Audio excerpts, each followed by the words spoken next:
vueltas y ejes del mundo. Es una ojeada plural al mundo y también un espacio en el que el auditorio y los conductores pueden reconocer varios ángulos de análisis.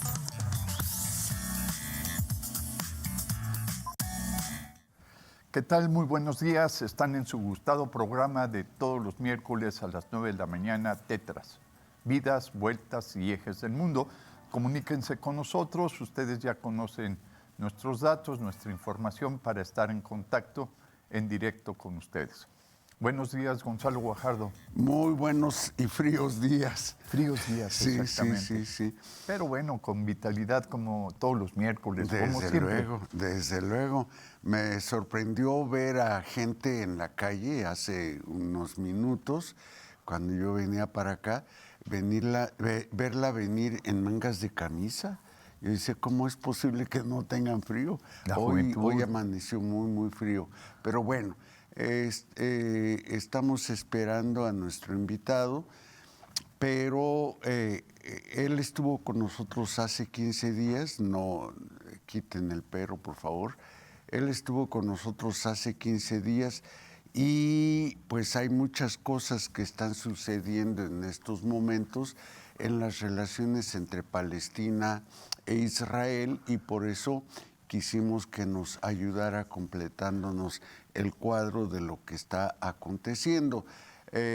Sin embargo, en cuanto él llegue, lo incorporaremos aquí a nuestro equipo, y por el momento más bien a mí me gustaría señalar que estamos ante otra condición novedosa, relativamente novedosa, que es la incorporación al gabinete presidencial de Trump en los Estados Unidos.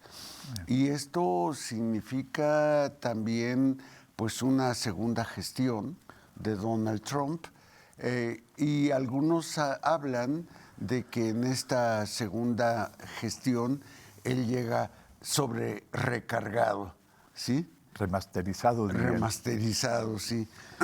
Y llega con más ímpetu, más fuerza que la que tenía antes, pero también, sin duda, se ha venido articulando en los Estados Unidos una serie de relaciones sociales, económicas, políticas, que han permitido justamente la segunda llegada de Donald Trump al poder en los Estados Unidos. Y estaba viendo aquí en el periódico del pasado jueves 16 de enero, todavía Joe Biden estaba al frente del gobierno de los Estados Unidos, y él señalaba una peligrosa concentración de la oligarquía en los Estados Unidos. Un poder cada vez más amplio de la oligarquía, que significa que en comprensión de Joe Biden, que la prensa libre se está desmoronando, que cada vez dominan más los intereses de la gran oligarquía, del gran poder económico, y que por lo tanto, con toda seguridad, veremos modificaciones, transformaciones sociales, políticas fundamentales en los Estados Unidos, lo que habla de problemas que vamos a tener justamente ante los vecinos del norte. Sobre todo yo diría que, así como se ha venido diciendo desde hace tiempo, que los polos de desarrollo en el mundo se han multiplicado y por lo tanto ya no son los Estados Unidos los dominantes, al menos no son los dominantes exclusivos, sino que han aparecido en el contexto mundial otras fuerzas, como por ejemplo los BRICS, como por ejemplo China, como por ejemplo en América Latina, pues incluso la proyección de México, etcétera. Entonces, estamos viendo la emergencia de otros centros de poder, de toma de decisiones, etcétera, lo que sugiere que en los Estados Unidos se está concentrando el poder económico precisamente para contrarrestar las oposiciones que se están dando en los demás centros de decisión del mundo. Palestina e Israel pasan a segundo plano frente a la toma de posesión por segunda ocasión de Donald Trump. Así es. Ucrania y Rusia pasan a segundo plano también frente a esta toma de posesión de Trump. Las órdenes ejecutivas de Trump para iniciar este retorno a la presidencia del país más poderoso todavía del mundo, aunque tú señalas que hay una polarización de otros países y retomar cierto control económico como lo es China, como lo es Rusia, como son los BRICS. Me parece que sí, estoy de acuerdo, pero el ímpetu económico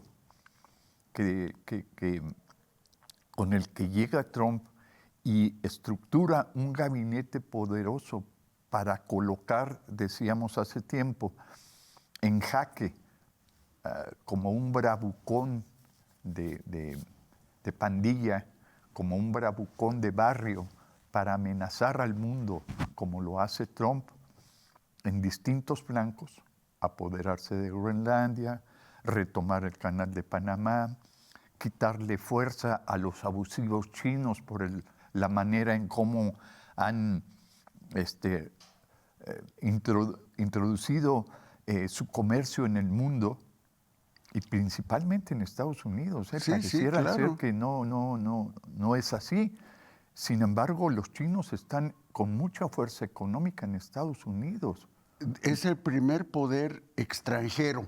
Exactamente. En los Estados Unidos, los chinos. Y no solo por el fentanilo, que habría que decir que es una forma de comerciar y de minar la fortaleza de la sociedad norteamericana, porque el principal problema que tiene Trump no es con el poder económico de China o con el poder económico de Rusia o con la manera en cómo han perdido ellos fuerza, sino su verdadera dificultad que tiene Trump es al interior de los Estados Unidos por la manera en cómo se ha minado la sociedad y cómo están en estos momentos preocupados por retomar el control y el poder político, principalmente político. No digo solo económico, político, porque aunque tú siempre echas por delante el poder económico como el factor fundamental del desarrollo de las naciones. Inicial, no fundamental, pero sí el inicial siempre.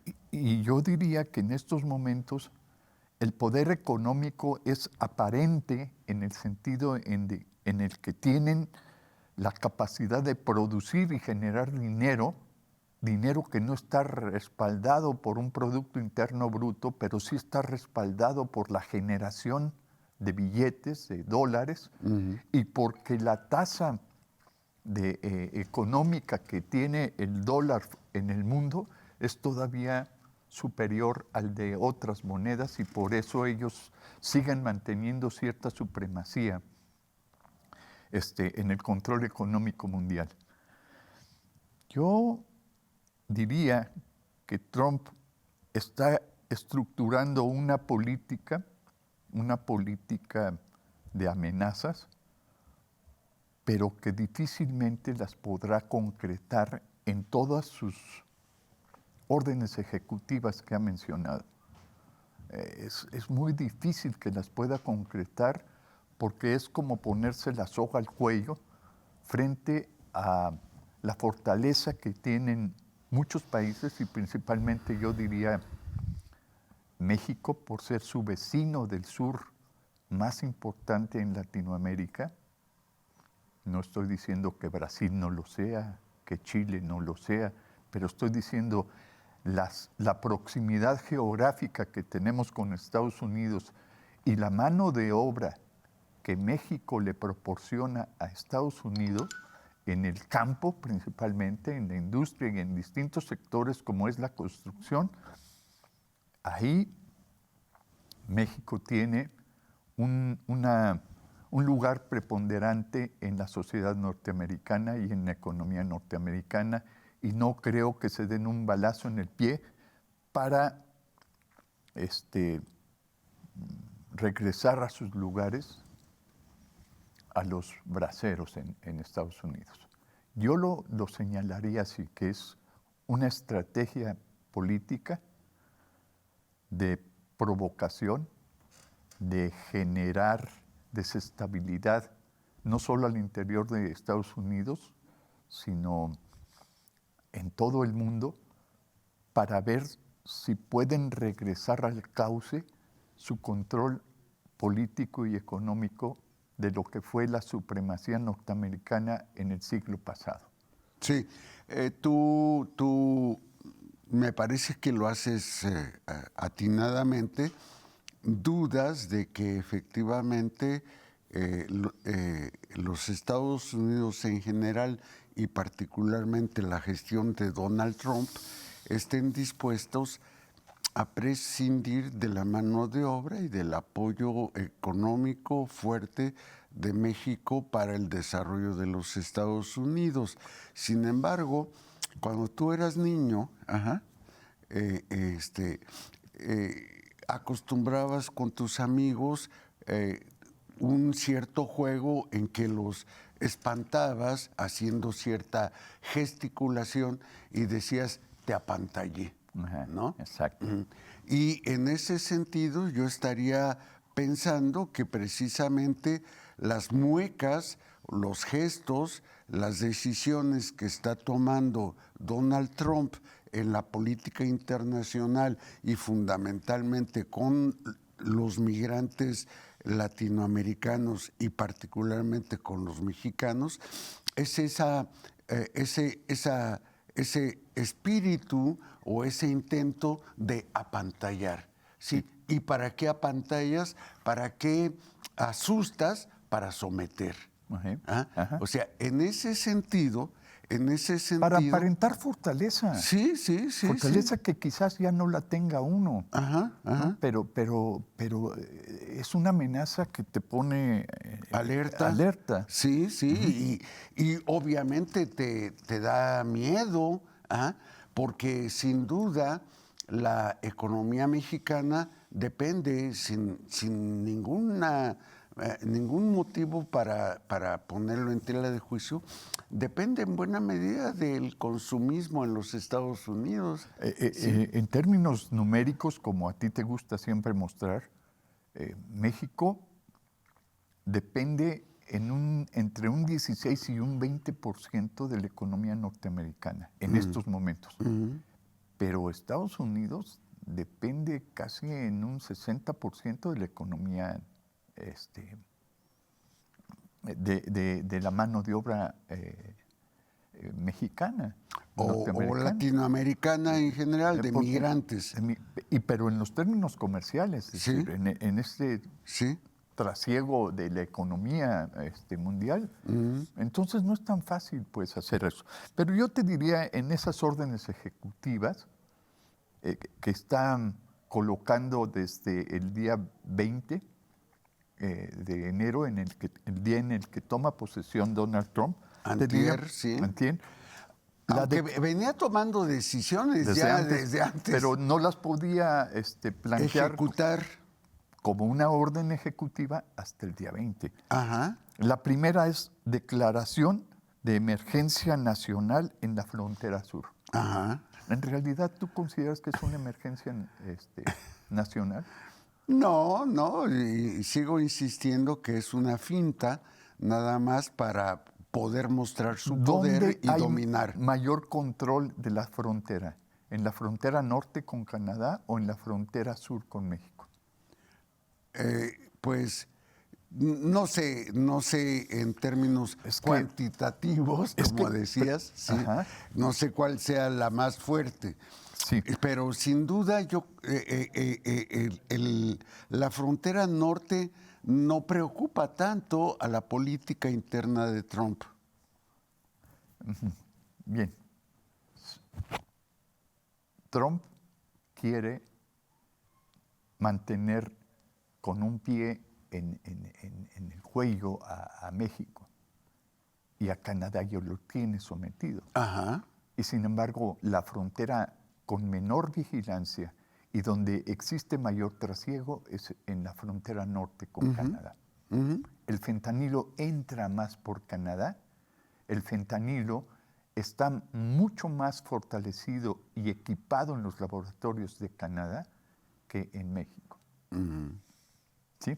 Sin embargo, considera que los mexicanos son de menor estatus social, porque son vándalos, porque son delincuentes y que afectan a la economía norteamericana y la hacen gastar mucho dinero por su presencia en Norteamérica.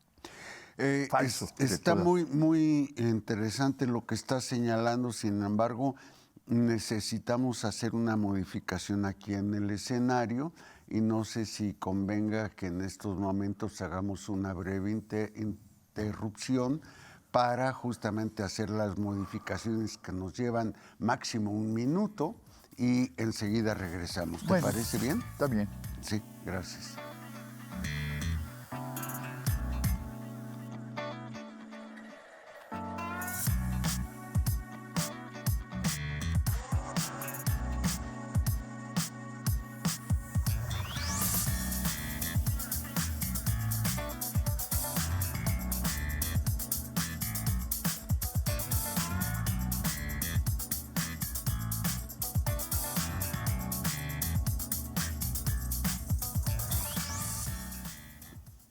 Bueno, ya estamos aquí nuevamente frente a ustedes. Muchas gracias por soportarnos en estas improvisaciones. Pero bueno, queríamos recibir a nuestro invitado de hoy, que es Tariq Faisal, un experto justamente en el análisis, el reconocimiento de lo que acontece en el extremo oriental del mar Mediterráneo y en toda esta tierra que llamamos el Medio Oriente. Muy buenos días, Tariq. Buenos días. Muchas Tariq, gracias. Le decía yo a Gonzalo, en este espacio con el que iniciamos hablando de Trump, no sé si lo venías escuchando, Claro. pero le decía que el conflicto israelí-palestina pasa a un segundo plano cuando toma posesión el día 20 de enero Donald Trump. No es una preocupación de prioridad para Donald Trump, porque él considera que en cualquier momento detiene el conflicto, porque la ambición de Israel está subordinada a la política internacional que genera Estados Unidos. ¿Qué opinas? Bueno, de hecho, Donald Trump es el presidente de los Estados Unidos americanos y es la única nación que reconoce a Jerusalén como capital de Israel. Y eso ha recibido el aplauso tanto de los israelitas como de los, vamos a llamar, la comunidad mesiánica cristiana evangelista de los Estados Unidos americanos, porque ellos esperan que el Mesías llegue a Jerusalén como capital de Israel. La política de Trump en este caso, acordemos que cuando hablaba de la barra que hacía con México, le aplaudió Netanyahu. Dijo que se hiciera con los mexicanos, que les corre una muralla armada, electrificada, con sensores, con todo eso. Y creó problemas entre la misma comunidad judía mexicana. Ajá. O sea, en realidad hubo un roce. Ajá. Dado que tanto Netanyahu como Trump son expansionistas, son imperialistas, sin hacer caso a las comunidades. En este caso fue la comunidad mexicana y la israelita la que de las manos dijeron... La israelita en México. Sí, la israelí de México, Ajá. que dijo, no, también nosotros somos mexicanos. Ajá. Y aquí en México no hay racismo, no hay discriminación. Ajá. Este es un país laico. Ajá. No nos metan en asuntos de discriminación por causas de religión. Ajá, ajá, ¿Sí? ajá, ajá. Pero ¿cuál es la situación, la postura, perdón, de Arabia? Porque Arabia también está metida en el conflicto en Israel, ¿o no? Bueno, yo diría Libia, Siria. Bueno, ellos son afectados directamente, pero están ahí como testigos la Gran Arabia. Irán. Mire, hay que ver el primer punto, ¿no? Que se viene primero de un grupo de pseudo musulmanes, Ajá. que intentaron hacer un califato, el famoso ISIS, Ajá. que vino a minar las fuerzas de todos los países árabes porque se infiltraron. Un califato con unos terroristas, esos sí eran terroristas, armados con armas francesas, checas e inglesas, que las cuales ni siquiera estaban en el mercado. Quiere decir que finalmente los aliados de Europa, que son Turquía y que son Israel, los asistían. Les daban alimentos, les mandaban gasolina, les mandaban todo. El asunto era debilitar a Irak, a Siria y a Líbano, y la misma Jordania, cuyos pilotos fueron incendiados vivos en uno de los tantos videos que hizo ISIS.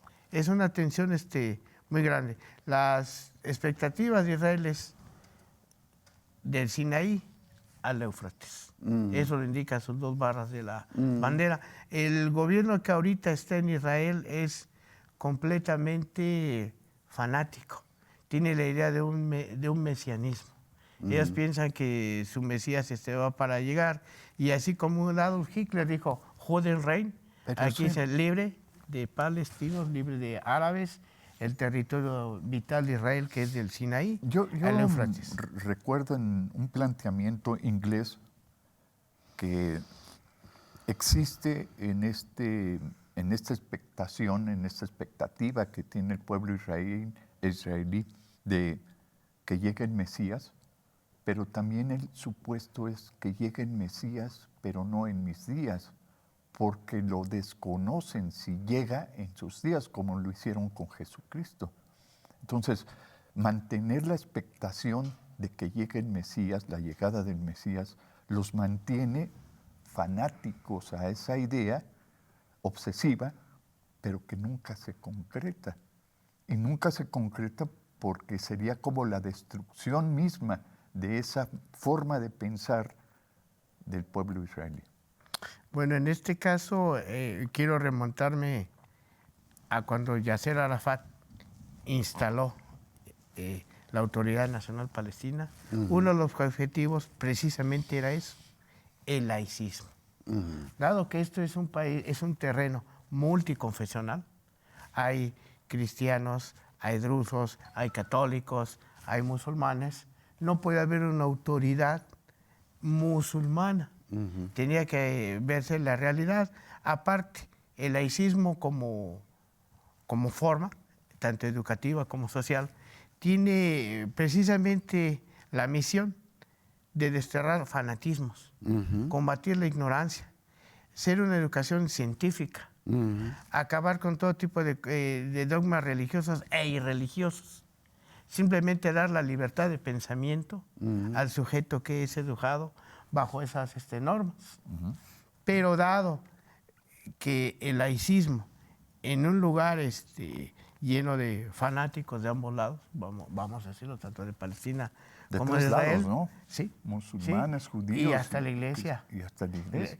Tanto la ortodoxa como la católica. Cada uno muy dado a alimentarse de ese tipo de cosas. Sí. A ver, Gonzalo, yo quisiera agarrar a Tariq ahora y decir, la llegada de Trump va a realizar una intervención para que ceda este conflicto, o se va a intensificar el conflicto frente a esta ambiciosa persecución norteamericana de recuperar la economía mundial y el control hegemónico del mundo. Bueno, tenemos que hasta ahorita el momento de Trump ha sido expansionista. Hablar de Groenlandia, castigando Panamá. a Dinamarca, hablar del canal de Panamá, el Golfo de América. Pero hay un punto muy importante. Sí. Puerto Rico. Sí, Puerto Rico ha dicho, en este caso, o nos dan el estatus de Estado o nos conceden la independencia. No puede Puerto Rico estar así.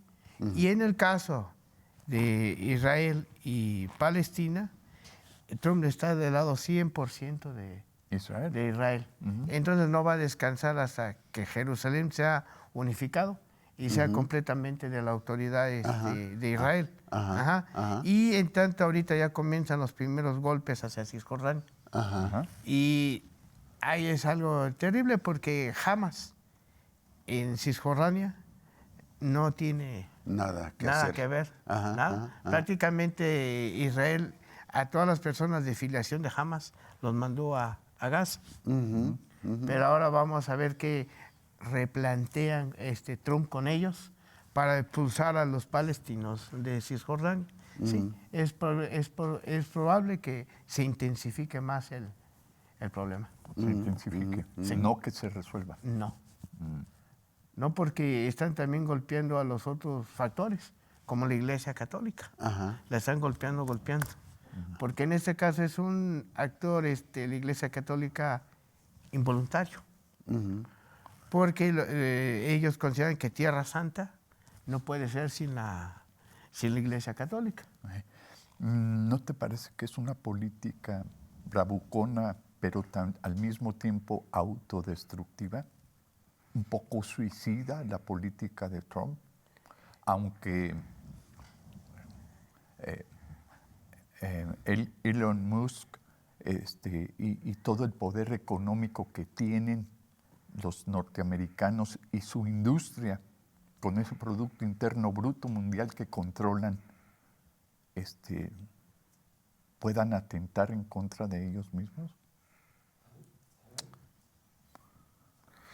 En este caso, la posibilidad es como una moneda en el aire. Entonces, cómo se acomode el tablero del ajedrez. Tenemos mucho la política alemana, la política también de Polonia y las partes que están al lado de Rusia, que ya desean la paz, porque hay tanto inmigrante ucraniano que no están, ya su economía cruje. Y aparte no hay manera de generar más cosas, porque todo está en la forma bélica. Lo que sí te puedo decir es que la paz de Ucrania con Rusia sí va a ser unos logros de Trump, porque él tiene, aunque sea paradójico, él tiene amistad prácticamente con Putin. Y sería hacer escenario, relanzarlo hacia Gaza y relanzarlo hacia una futura guerra contra el Líbano y Siria, a Irán. Se vuelve muy complejo la geopolítica y el control hegemónico, porque no se acaban el pastel. China, Rusia y Estados Unidos, pero tampoco lo quieren compartir. Es el petróleo. Y tanto Rusia como China lo quieren. Y lo que mencionábamos al inicio de nuestra emisión de hoy, la multipolarización en el mundo que se está dando y por lo tanto intereses económicos muy diversos desde diferentes ángulos. Sobre todo apropiarse de los recursos naturales. Sí, desde luego, sin duda. Bueno, vamos a una identificación del programa y regresamos, Tariq. Vamos a recuperar el tiempo. Gracias.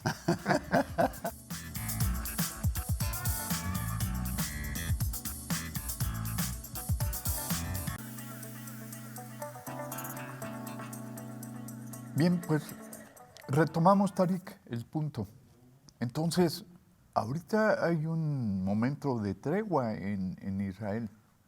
¿Qué significa esta tregua? Israel y Palestina, ¿o qué? Sí.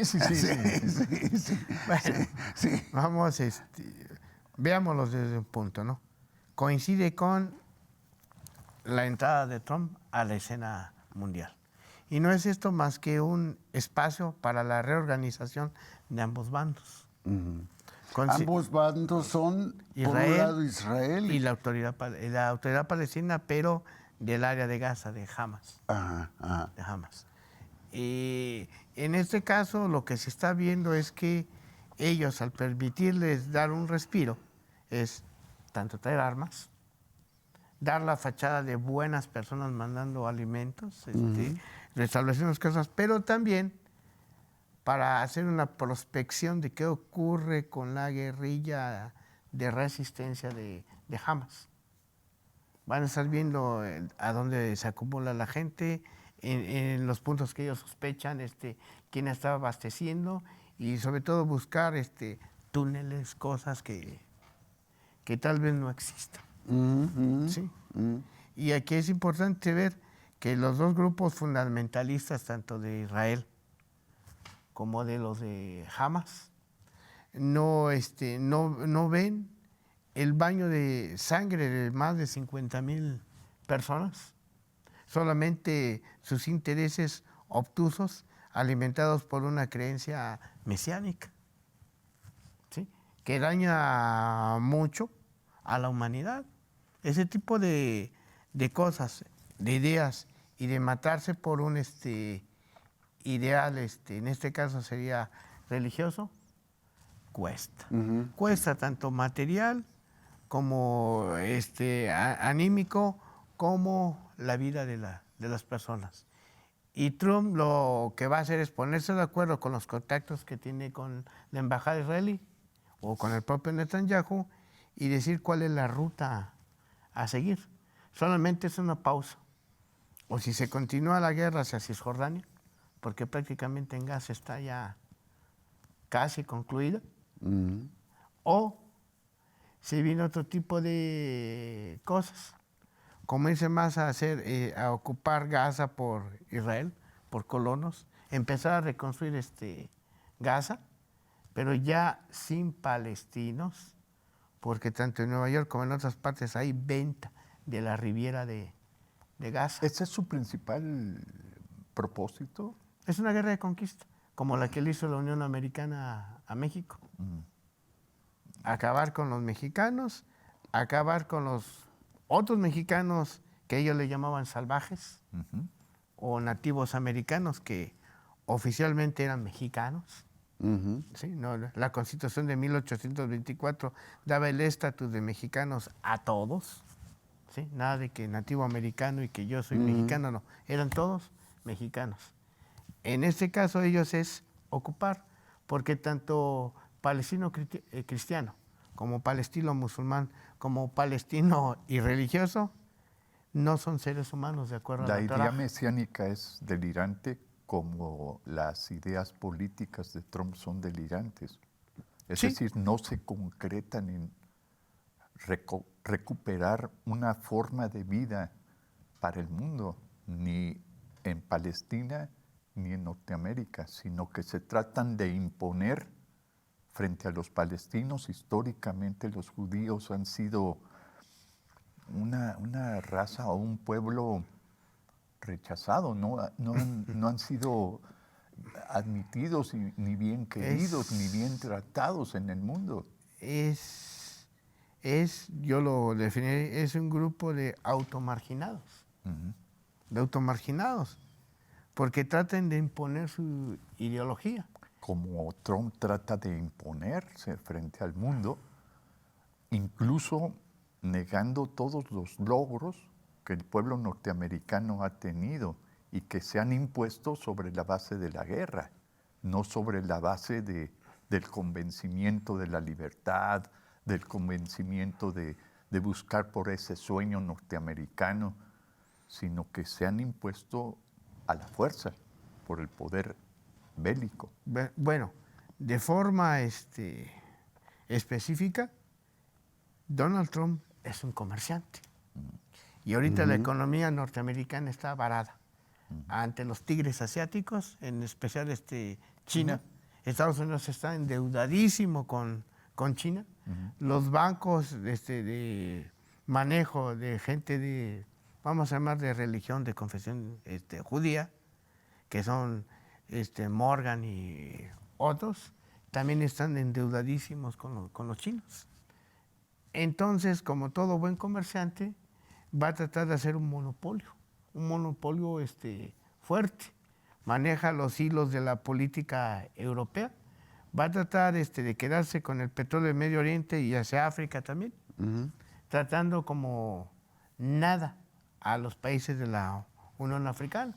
De ahí la eliminación de Muammar Gaddafi, porque daba dinero, daba apoyo, mandaba que se hicieran escuelas, etcétera, etcétera. De ello la eliminación. Y con eso se perdió un aliado para Medio Oriente, al eliminar a Muammar el Gaddafi. Sí, que hacía que abrieran los ojos. Una educación, lo que propugnaba Libia era una educación científica. Sí, Muammar Gaddafi no era un fanático religioso. Era musulmán, pero finalmente Libia es laico. Libia favorece en su educación la libertad. No hay una educación islámica. Eso es lo que hay que dar a conocer. O sea, tú ponderas la ciencia frente a la creencia religiosa. Debe de ser así. Ponderas la ciencia frente a la ideología.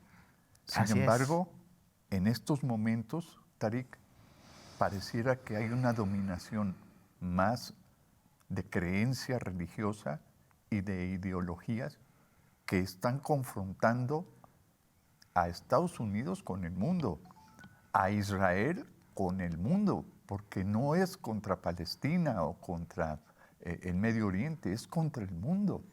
Así es. Y todos nos estamos dando cuenta que de lo que está haciendo Israel con Palestina, con el apoyo de la creencia norteamericana, apoyando la creencia religiosa de Israel, mesiánica, como tú la llamas.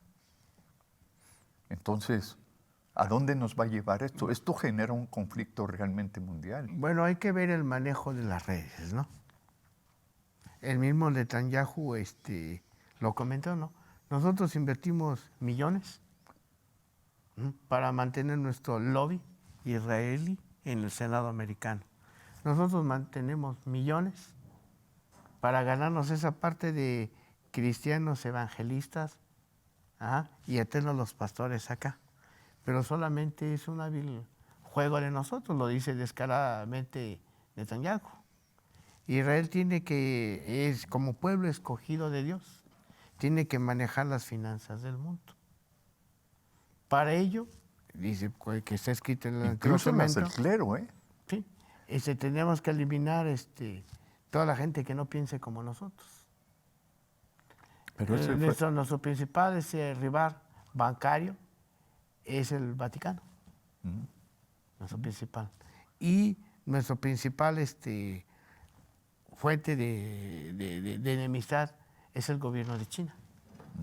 Sí, ellos lo ven así, porque ellos pueden que ya en Rusia hay un proceso de cristianización, de un pasado comunista a una cristianización.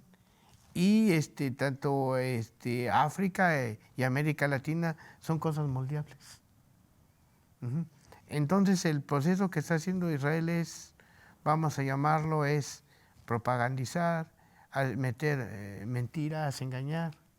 No hace poco platicaba con un taxista y decía que Saddam Hussein era el que había hecho el atentado contra las Torres Gemelas. Uy. O sea, ya no existió los talibanes, ya no existe Afganistán, es Irak. Ahora son los palestinos los que hacen todo el terrorismo en el mundo. Siendo que Palestina no tiene ni ejército, no tiene armas más que unos cuantos que le trataron de 2,000 fusiles automáticos. Como cualquier policía, hay más fusiles en el estado de Querétaro que los que tienen los palestinos. O sea, es absurdo. Yo veo que guerra que se hace a Palestina es completamente injusta, completamente antiética, no voy a hablar de inmoral, solamente digo, va contra todos los sentidos humanistas. La ideología es, disculpa el término, neoliberal. La ideología que ha pretendido dominar al mundo es neoliberal. Es neoliberal y fascista. Y fascista. Completamente. Utilizan la mentira, el desprestigio, la discriminación, el racismo. Utilizan principalmente a los medios de comunicación para propagar una idea falsa de la realidad. En realidad, la ideología se define como una falsa conciencia, pero es la que está dominando a través de los medios de información, a través de la infodemia, están tratando de recuperar un poder que tuvieron en el siglo pasado, pero que ya no se puede sostener ahora porque la ciencia los coloca en una evidencia de ambición, de poder falso, erróneo, imponiéndose por la fuerza. Ve el sistema anglosajón. Ese sistema de justicia que te dice, bueno, podemos hacer tu defensa con base a tu reputación. No si lo hiciste o no si lo hiciste, sino te vas a defender diciendo quién eres. Entonces la mejor manera de acabar con las personas o con los grupos es precisamente darles mala reputación. Y así se han valido en periódicos, en radios, en todo, con tal de ellos de salirse con la silla. Es famosa la cita de Goebbels, ¿no? Sostén una mentira. Ajá. Y de pronto ante los ojos de la gente va a ser una verdad. Va a ser la verdad, sí, sí. Y esto tanto han hecho tantos golpeteos como se los da el mismo sistema fascista, se lo da el gobierno de México.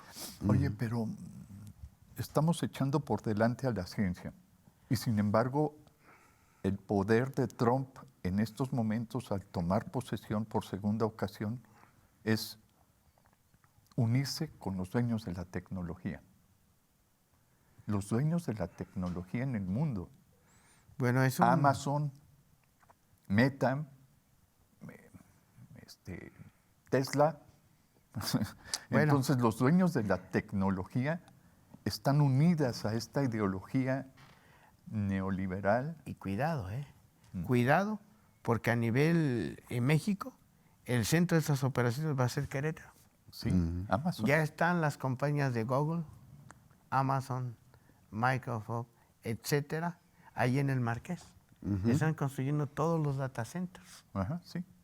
Sí. Y precisamente debe ser manejarse esto con mucho cuidado. Yo quiero mucho a México y no voy a hablar un poco más.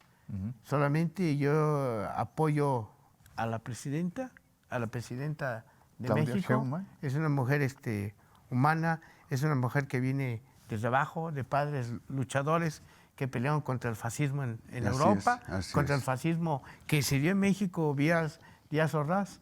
Y yo estoy a favor de lo que está haciendo la mayoría de los mexicanos.